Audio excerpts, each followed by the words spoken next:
Hallelujah. Good morning. ಮತ್ತೊಂದು ಶ್ರೇಷ್ಠವಾದ ಕರ್ತನ ದಿನ, ಪುನರುತ್ಥಾನದ ದಿನ ದೇವರು ಕೊಟ್ಟಿದ್ದಾರೆ. ಈ ದಿನ ಭಾನುವಾರವಲ್ಲವೋ? ಬನ್ನಿ, ದೇವರ ವಾಕ್ಯ ಧ್ಯಾನಿಸಿ ಸಭೆಗೆ ಹೋಗಬೇಕಲ್ಲವೇ? ಆತನನ್ನು ಸ್ತುತಿಸಿ ಆತನ ವಾಕ್ಯದಿಂದ ಬಲಗೊಳ್ಳೋಣ. ಆತನ ಆಲಯಕ್ಕೆ ಹೋಗಿ ಆತನನ್ನು ಆರಾಧಿಸೋಣ. ಚಿಕ್ಕ ಪ್ರಾರ್ಥನೆ. ಪರಿಶುದ್ಧ ದೇವರೇ, ನಿಮಗೆ ವಂದನೆಗಳು. ಕರ್ತನ ದಿನವನ್ನು ಘನವಾಗಿ ಆಚರಿಸಲು ನಮ್ಮೆಲ್ಲರಿಗೂ ಸಹಾಯ ಮಾಡಿರಿ. ದಿನವೆಲ್ಲ ನಿಮ್ಮ ಸನ್ನಿಧಿಯಲ್ಲಿ, ನಿಮ್ಮ ಸಮ್ಮುಖದಲ್ಲಿ ಕಾದುಕೊಂಡವರಾಗಿ ಬಲಗೊಳ್ಳಲು, ನಿಮ್ಮನ್ನೇ ಮಹಿಮೆಪಡಿಸಲು, ನಿಮಗೋಸ್ಕರವೇ ಆಶಿಸಲು, ಈ ದಿನವಿಡೀ ನಿಮ್ಮನ್ನೇ ನೆನೆಸಿ ನಾವು ಜೀವಿಸಲು, ವಾರವಿಡೀ ಬೇಕಾದ ಆಧ್ಯಾತ್ಮಿಕ ಶಕ್ತಿ ಪ್ರತಿ ಭಾನುವಾರ ಹೊಂದಿಕೊಳ್ಳಲು ನಿಮ್ಮ ಆಲಯಕ್ಕೆ ಹೋಗಿ ನಿಮ್ಮನ್ನು ಆರಾಧಿಸಲು ಸಹಾಯ ಮಾಡಿರೆಂದು ಕ್ರಿಸ್ತನ ನಾಮದಲ್ಲಿ ಬೇಡುತ್ತೇನೆ ತಂದೆಯೇ, ಆಮೆನ್.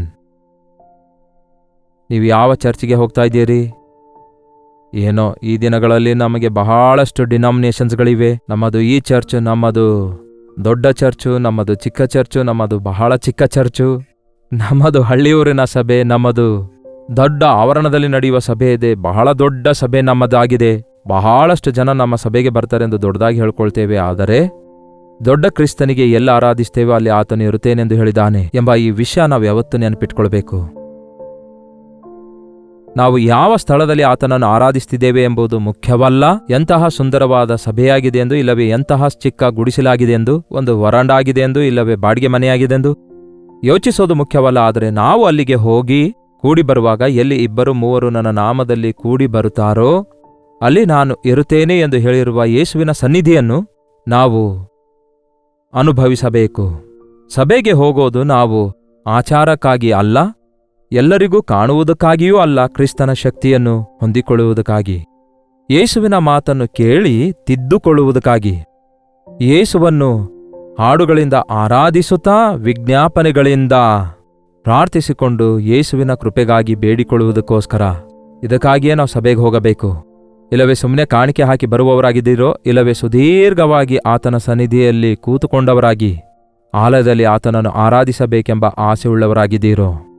ಯಾರು ಆರಂಭಿಸಿದಾರೋ ಗೊತ್ತಿಲ್ಲ ಈ 1ನೇ ಸರ್ವಿಸ್, 2ನೇ ಸರ್ವಿಸ್, 3ನೇ ಸರ್ವಿಸ್ ಎಂಬ ಪದ್ಧತಿ. ಆದರೆ ಎಂದಿನಿಂದ ಪ್ರಾರಂಭವಾಯಿತೆಂದು ಗೊತ್ತಿಲ್ಲ. ಆದರೆ ಸಭೆ ಬೆಳೆಯುತ್ತಿರುವ ಹಾಗೆ, ಸದಸ್ಯರು ಹೆಚ್ಚಾಗ್ತಿರುವ ಹಾಗೆ, ಸ್ಥಳ ಸಾಕಾಗಲಾರದಕ್ಕೆ ಪ್ರಾರಂಭ ಆಗಿದೆ ಅಂದ್ಕೊಳ್ತೇನೆ. ಆದರೆ ಈಗ ಸಭೆ ದೊಡ್ಡದಾಗಿದ್ರೂ ಸಹ, ಸ್ಥಳ ಸಾಕಷ್ಟಿದ್ರೂ ಸಹ, ಮನುಷ್ಯರಿಗೆ ಅವರವರು ತಮ್ಮ ಅನುಕೂಲತೆಯ ಮೇರೆಗೆ ಬರುವುದಕ್ಕೋಸ್ಕರ, ಹೌದಲ್ಲವೇ? ಬೆಳಗ್ಗೆ ಬರುವಂಥವರು, ಮಧ್ಯಾಹ್ನ ಬರುವವರು, ಮತ್ತೆ ಸಾಯಂಕಾಲ ಬರುವವರು, ಡ್ಯೂಟಿಗೆ ಹೋಗುವವರು, ಅವರಿಗೆ ಕನ್ವೀನಿಯೆಂಟ್ ಇರುವುದಕ್ಕಾಗಿ ಹೀಗೆ ಎಷ್ಟೋ ಸರ್ವಿಸ್ಗಳನ್ನಿಟ್ಟು ಹೇಗಾದ್ರೂ ಮಾಡಿ ಮನುಷ್ಯರನ್ನು ಬರಮಾಡುವಂತೆ ಸೆಳೆದುಕೊಳ್ತಿದ್ದೇವೆ. ಆದರೆ ಅದು ದೇವರು ಮೆಚ್ಚುವಂಥದ್ದಲ್ಲ. 6 ದಿನ ಕಷ್ಟಪಟ್ಟು ದುಡಿಯಿರಿ, 7ನೆಯ ದಿನ ನನ್ನ ಸನ್ನಿಧಿಗೆ ಬನ್ನಿರಿ ಎಂದು ದೇವರು ಹೇಳಿದ್ದಾರೆ. ನನ್ನಲ್ಲಿ ವಿಶ್ರಮಿಸಿರಿ ಅಂದಿದ್ದಾರೆ. ಕರ್ತನ ದಿನದಲ್ಲಿ ಪೂರ್ತಿಯಾಗಿ ದೇವರೊಂದಿಗೆ ಕಾಲ ಕಳೆಯಬೇಕು, ದೇವರ ಆಲಯದಲ್ಲಿ ಕಾಲ ಕಳೆಯಬೇಕು. ಇಲ್ಲವಾದರೆ ಉಳಿದ ಸಮಯವನ್ನು, ಸಾಯಂಕಾಲದ ಸಮಯವನ್ನು ಯೇಸುವಿನ ಪ್ರೀತಿಯ ಕುರಿತಾಗಿ, ಯೇಸುವಿನ ಸುವಾರ್ತೆ ಕುರಿತು ಸಾರುವುದಕ್ಕಾಗಿ, ನಾವು ಇತರರಿಗೆ ತಿಳಿಯಪಡಿಸುವುದಕ್ಕಾಗಿ, ಸುವಾರ್ತೆ ಕೇಳಲಾರದವರ ಬಳಿಗೆ ಹೋಗಿ, ಅವಶ್ಯಕತೆ ಇದ್ದವರ ಬಳಿಗೆ ಹೋಗಿ 1-to-1 ಸೇವೆ ಮಾಡುವಂಥದ್ದಾಗಲಿ, ಮತ್ತೆ ಚಿಕ್ಕ ಚಿಕ್ಕ ಬೀದಿಯ ಕೂಟಗಳಾಗಲಿ, ಇಲ್ಲವೇ ಮನೆಯಲ್ಲಿ ನಡೆಸುವ ಕೂಟವಾಗಲಿ, ಹೀಗೆ ಏನಾದರೂ ಮಾಡಿ ಭಾನುವಾರದಂದು ದೇವರ ವಾಕ್ಯವನ್ನು ಬೆಳಗ್ಗೆಯಿಂದ ಸಾಯಂಕಾಲವರೆಗೂ ಸಾರುತ್ತಾ ಇರಬೇಕು. ಅದನ್ನೇ ನಾನು ಕಲಿತಿದ್ದೇನೆ, ಇಂದಿನವರೆಗೂ ಅನುಸರಿಸುತ್ತಿದ್ದೇನೆ. ಇಂದಿಗೂ ನಮ್ಮ ಭಾನುವಾರದ ಆರಾಧನೆ ಮುಗಿದ ನಂತರ ಈವ್ನಿಂಗ್ ಮೀಟಿಂಗ್ಸ್ ಇರ್ತವೆ ಚೆನ್ನೈನಲ್ಲಿ.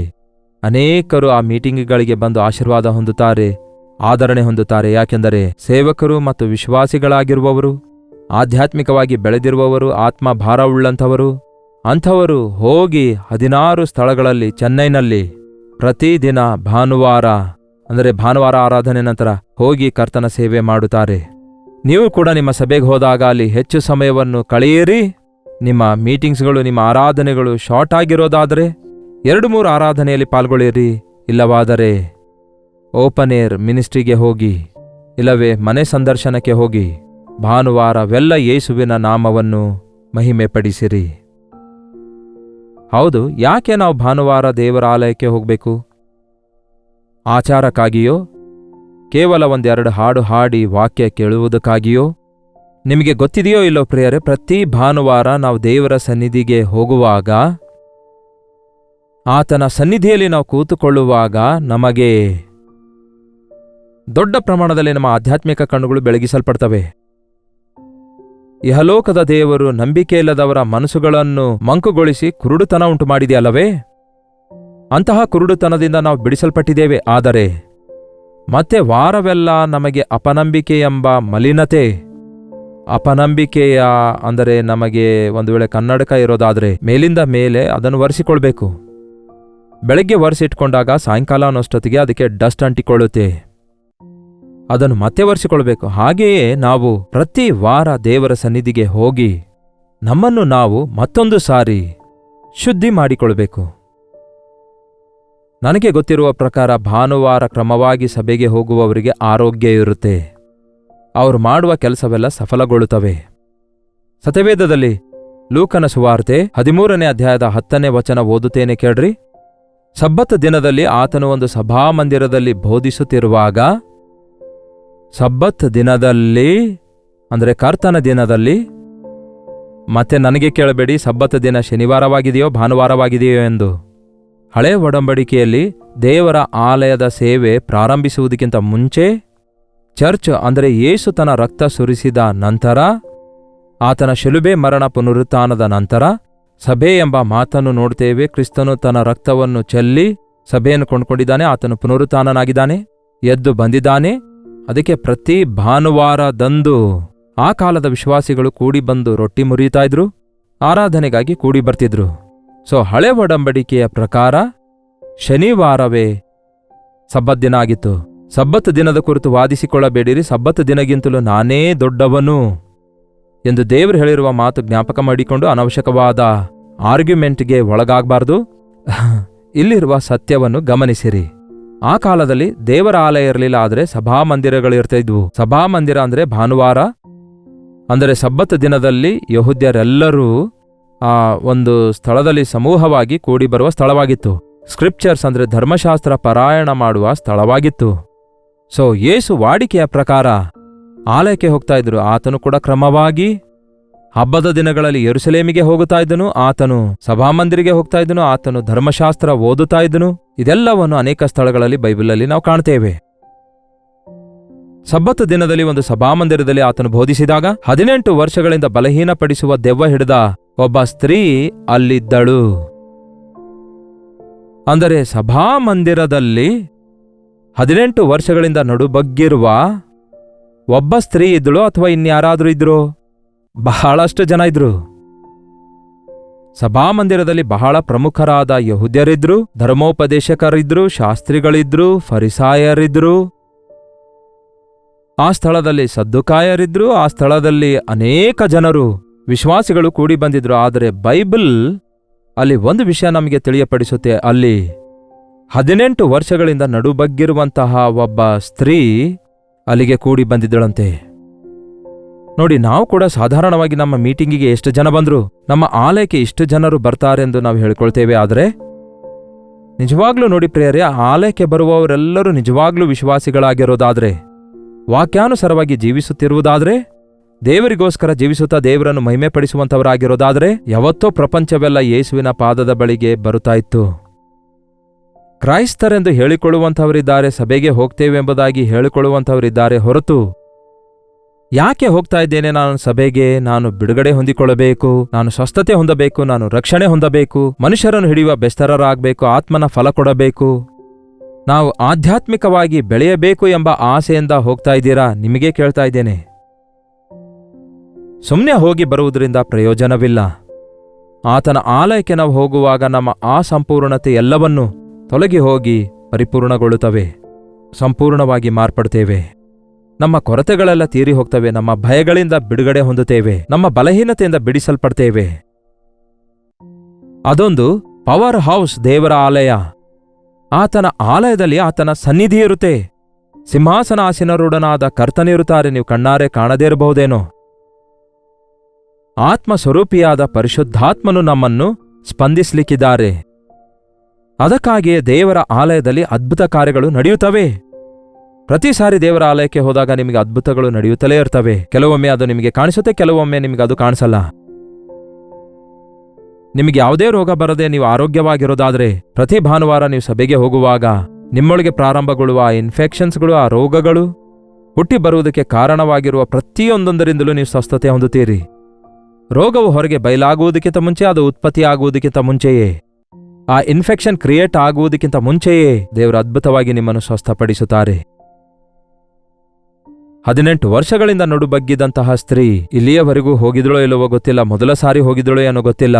ಎಷ್ಟೇ ಸಾರಿ ಅಲ್ಲಿಗೆ ಹೋದರೂ ದೇವರ ಸನ್ನಿಧಿ ಇಲ್ಲದ್ದರಿಂದ, ಯೇಸು ಅಲ್ಲಿ ಇಲ್ಲದಕ್ಕಾಗಿ ಆಕೆಗೆ ಸ್ವಸ್ಥತೆ ಆಗ್ಲಿಲ್ಲವೇನೋ. ಆದ್ರೆ ಈ ಸಾರಿ ಆಕೆ ಮಾತ್ರ ಆ ಸಭಾಮಂದಿರಕ್ಕೆ ಬಂದಾಗ 18 ವರ್ಷಗಳಿಂದ ಬಲಹೀನಪಡಿಸುವ ದೆವ್ವ ಹಿಡಿದಂತಹ ಒಬ್ಬ ಸ್ತ್ರೀ ಅಲ್ಲಿದ್ದಳು. ಆಕೆ ನಡುಬಗ್ಗಿದವಳಾಗಿ ಸ್ವಲ್ಪವೂ ಕೂಡ ನೆಟ್ಟಗೆ ನಿಲ್ಲಲಿಕ್ಕಾಗುತ್ತಾ ಇರಲಿಲ್ಲ. ಯೇಸು ಆಕೆಯನ್ನು ನೋಡಿ ಹತ್ತಿರಕ್ಕೆ ಬಾ ಎಂದು ಕರೆದನು. ಯಾರನ್ನು ನೋಡಿದ್ರು? ಅಷ್ಟೊಂದು ಜನರನ್ನೆಲ್ಲ ನೋಡಿ ಅವರೆಲ್ಲರನ್ನು ಬಾ ಅಂತ ಕರಲಿಲ್ಲ. ಆದರೆ ಅಲ್ಲಿ ಒಬ್ಬ ಸ್ತ್ರೀ ನಡುಬಗ್ಗಿದವಳಾಗಿ, ದೆವ್ವ ಹಿಡಿದವಳಾಗಿ, ದೆವ್ವ ಪೀಡಿತಳಾಗಿರುವ ಸ್ತ್ರೀಯನ್ನು ನೋಡಿ ಬಾ ಎಂದು ಹತ್ತಿರಕ್ಕೆ ಕರೆಯುತ್ತಾರೆ. ಹಲ್ಲೆಲೂಯಾ!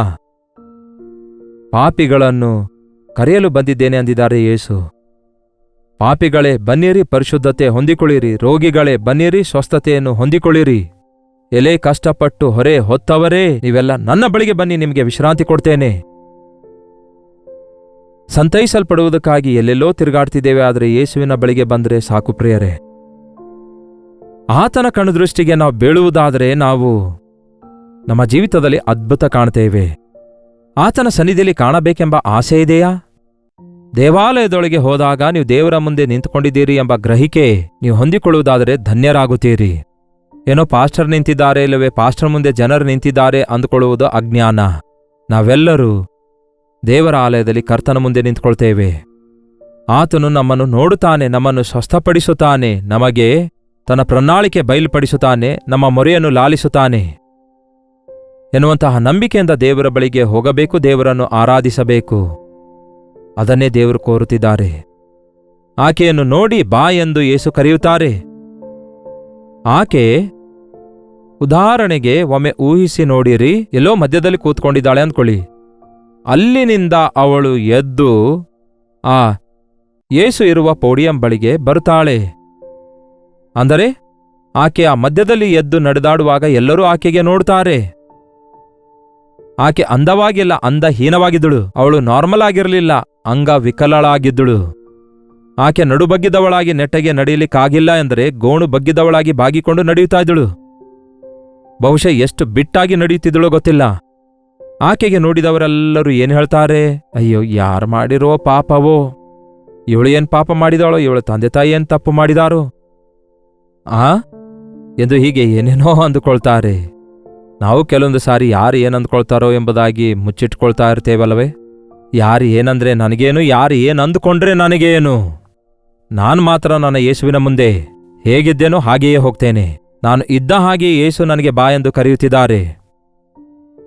ಆಕೆ ಹಾಗೆ ನಡೆಯುತ್ತಾ ಯೇಸುವಿನ ಬಳಿಗೆ ಬಂದು ನಿಂತ ಕೂಡಲೇ ಯೇಸು ಆಕೆಯ ಮೇಲೆ ಕೈಯಿಟ್ಟ ಕೂಡಲೇ, ಅಮ್ಮ, ನಿನ್ನ ಬಲಹೀನತೆಯಿಂದ ನೀನು ಬಿಡುಗಡೆ ಹೊಂದಿದೆಯೆಂದು ಆಕೆಗೆ ಹೇಳಿ ಆಕೆಯ ಮೇಲೆ ಕೈಯಿಟ್ಟ ಕೂಡಲೇ ಆಕೆ ನೆಟ್ಟಗೆ ನಿಂತುಕೊಂಡು ದೇವರಿಗೆ ಮಹಿಮೆ ಪಡಿಸಿದಳು. ಹಲ್ಲೆಲೂಯಾ! ಪ್ರತಿ ಭಾನುವಾರ ದೇವರ ಆಲಯಕ್ಕೆ ಹೋದಾಗ ನಮ್ಮನ್ನು ಚೆನ್ನಾಗಿ ನಿಲ್ಲಿಸಬೇಕೆಂದು ನಮ್ಮ ಡೊಂಕುತನದಿಂದ ನಮ್ಮನ್ನು ಬಿಡಿಸಬೇಕೆಂದು ಯೇಸು ಬಯಸುವಂತವರಾಗಿದ್ದಾರೆ. ಆ ಆಲೋಚನೆಯಿಂದ ಹೋಗಿ, ದೇವರೇ, ನನಗೆ ಡೊಂಕಾದ ಬುದ್ಧಿ ಉಂಟಾಗಿದೆ, ನನ್ನಲ್ಲಿ ಡೊಂಕುತನ ಇದೆ, ನನ್ನಲ್ಲಿ ನಡುಬಗ್ಗಿದ್ದವಳಾಗಿ ಕೆಳಗಿದವುಗಳನ್ನೇ ಹುಡುಕುತ್ತಿದ್ದೇನೆ. ಕೆಳಗೆ ಅಂದರೆ ಭೂಸಂಬಂಧವಾದವುಗಳನ್ನೇ ನಾನು ನೋಡ್ತಾ ಇದ್ದೇನೆ ದೇವರೇ, ಮೇಲಿರುವವುಗಳ ಮೇಲೆ ನಾನು ಮನಸ್ಸಿಡುತ್ತಾ ಇಲ್ಲ. ದೇವರೇ, ನನ್ನ ಮನೋನೇತ್ರ ಬೆಳಗಿಸಿರಿ, ನನ್ನನ್ನು ಸ್ವಸ್ಥಪಡಿಸಿರಿ, ನನ್ನನ್ನು ದರ್ಶಿಸಿರಿ ಎಂಬ ಆಸೆಯೊಂದಿಗೆ ನೀವು ದೇವರ ಆಲಯಕ್ಕೆ ಹೋಗೋದಾದರೆ ಖಚಿತವಾಗಿಯೂ ಪ್ರತಿ ಸಾರಿ ನಾವು ದೇವರ ಆಲಯದೊಳಗೆ ಹೋಗುವಾಗ ನಮ್ಮನ್ನು ನೋಡುವ ಕರ್ತನು, ನಮ್ಮ ಕೊರತೆಗಳನ್ನು ನೋಡುವಂತಹ ಕರ್ತನು, ನಮ್ಮ ಬಲಹೀನತೆಯಿಂದ ನಮ್ಮನ್ನು ಬಿಡಿಸುವುದಕ್ಕಾಗಿ, ನಮ್ಮ ಡೊಂಕುತನದಿಂದ ನಮ್ಮನ್ನು ಸ್ವಸ್ಥಪಡಿಸುವುದಕ್ಕಾಗಿ, ನಮ್ಮನ್ನು ಬಲಪಡಿಸಿ ಮತ್ತು ನಾವು ದೇವರನ್ನು ಮಹಿಮೆಪಡಿಸುವವರಾಗಿ ಆತನಿಗೆ ಸಾಕ್ಷಿಗಳಾಗಿ ಬದುಕಲು ನಮ್ಮನ್ನು ಅಭಿಷೇಕಿಸುವುದಕ್ಕಾಗಿ ಅಂತಹ ಆಸೆಯೊಂದಿಗೆ ದೇವರ ಸನ್ನಿಧಿಗೆ ಹೋಗಿರಿ. ಸ್ವಸ್ಥತೆ ಭಾನುವಾರದಂದು ಕರ್ತನ ಆಲಯದಲ್ಲಿ ನಮಗೆ ಉಂಟಾಗುತ್ತದೆ. ಸಂತೈಸಲ್ಪಡುತ್ತೇವೆ, ಆಧರಿಸಲ್ಪಡುತ್ತೇವೆ, ನೂತನ ಜೀವಿತವನ್ನು ಮುಂದುವರಿಸುವುದಕ್ಕಾಗಿ ದೇವರ ಆಲಯದಲ್ಲಿ ದೇವರ ಮಕ್ಕಳೊಂದಿಗೆ ಸೇರಿ ದೇವರನ್ನು ಆರಾಧಿಸುವುದು ಎಷ್ಟು ಅವಶ್ಯಕವಾಗಿದೆ. ಪ್ರಾರ್ಥನೆ. ಪರಿಶುದ್ಧ ದೇವರೇ, ನಿಮಗೆ ವಂದನೆಗಳು. ಮತ್ತೊಂದು ಭಾನುವಾರ ಕೊಟ್ಟಿದ್ದೀರಿ ನಿಮ್ಮ ಸನ್ನಿಧಿಗೆ ಹೋಗಿ ನಿಮ್ಮನ್ನು ಆರಾಧಿಸುವುದಕ್ಕಾಗಿ, ನೀವು ನಮ್ಮನ್ನು ಮುಟ್ಟುವಾಗ ನಿಮ್ಮ ಸ್ವಸ್ಥತೆ ಹೊಂದುವುದಕ್ಕಾಗಿ, ನಿಮ್ಮ ವಾಕ್ಯದಿಂದ ಬಲಗೊಳಿಸಲ್ಪಡುವುದಕ್ಕಾಗಿ, ನಿಮ್ಮ ಆತ್ಮನ ಮೂಲಕ ಅಭಿಷೇಕಿಸಲ್ಪಟ್ಟು ಧೈರ್ಯಶಾಲಿಗಳಾಗಿ ಸಾಹಸ ಕಾರ್ಯಗಳನ್ನು ನಿಮಗೋಸ್ಕರ ಮಾಡುವವರಾಗಿ, ಮೇಲಿರುವವುಗಳ ಮೇಲೆಯೇ ಮನಸ್ಸಿಡುವಂತೆ ನಮ್ಮ ಮನೋನೇತ್ರಗಳು ಬೆಳಗುವಂತೆ ಸಹಾಯ ಮಾಡಿರೆಂದು ಕ್ರಿಸ್ತನ ನಾಮದಲ್ಲಿ ಬೇಡುತ್ತೇನೆ ತಂದೆಯೇ, ಆಮೇನ್. ನಮ್ಮ ತಂದೆಯಾದ ದೇವರ ಪ್ರೀತಿಯು, ಮಗನಾಗಿರುವ ಕ್ರಿಸ್ತನ ಕೃಪೆಯೂ, ಆದರಣೆಕರ್ತನಾದ ಪವಿತ್ರಾತ್ಮನ ಸಹವಾಸವು ಕೂಡಿ ಬಂದಿರುವ ನಮ್ಮೆಲ್ಲರ ಸಂಗಡ ಇಂದಿಗೂ ಸದಾಕಾಲಕ್ಕೂ ನೆಲೆಯಾಗಿರಲಿ. ಆಮೇನ್. ದೇವರಿಗೆ ಸ್ತೋತ್ರ. ನಿಮ್ಮ ಪ್ರಾರ್ಥನಾ ಮನವಿಗಳನ್ನು 8939731313 ನಂಬರಿಗೆ ನೀವು ಇತರ ದೇಶದಿಂದ ವೀಕ್ಷಿಸುವುದಾದರೆ ಕೊಡಲ್ಪಟ್ಟಿರುವಂತಹ ಇದೇ ನಂಬರ್ಗೆ ವಾಟ್ಸಪ್ ಮೂಲಕ ಒಂದು ಟೆಕ್ಸ್ಟ್ ಆಗಲಿ ವಾಯ್ಸ್ ಮೆಸೇಜ್ ಆಗಲಿ ಕಳಿಸಿಕೊಡಿರಿ. ನಿಮಗೋಸ್ಕರ ಪ್ರಾರ್ಥಿಸುತ್ತಿದ್ದೇವೆ, ದೇವರನ್ನು ಸ್ತುತಿಸುತ್ತಿದ್ದೇವೆ. ನೀವು ಕೂಡ ಪ್ರಾರ್ಥಿಸಿರಿ. ಕರ್ತನು ತನ್ನ ಚಿತ್ತದಂತೆ ನಿಮಗೆ ಕೊಟ್ಟಂತಹ ಆಲಯಗಳಿಗೆ ತಪ್ಪದೆ ಆರಾಧನೆಗಾಗಿ ಹೋಗಿರಿ. ಅನಂತರ ನಿಮ್ಮ ಅನುಕೂಲತೆಯ ಮೇರೆಗೆ ಈ ಕಾರ್ಯಕ್ರಮ ವೀಕ್ಷಿಸಿರಿ. ಅನೇಕರಿಗೂ ಇದನ್ನು ಶೇರ್ ಮಾಡುವವರಾಗಿರಿ. ಮತ್ತೆ ನಾಳೆ ಇದೇ ಅನುದಿನದ ಧ್ಯಾನ ಎಂಬ ಕಾರ್ಯಕ್ರಮದಲ್ಲಿ ನಾಳೆ ಮತ್ತೆ ಭೇಟಿಯಾಗೋಣ. ಅಲ್ಲಿವರೆಗೂ ದೇವರ ಮಹಾಕೃಪೆ ನಿಮ್ಮೆಲ್ಲರೊಂದಿಗಿರಲಿ.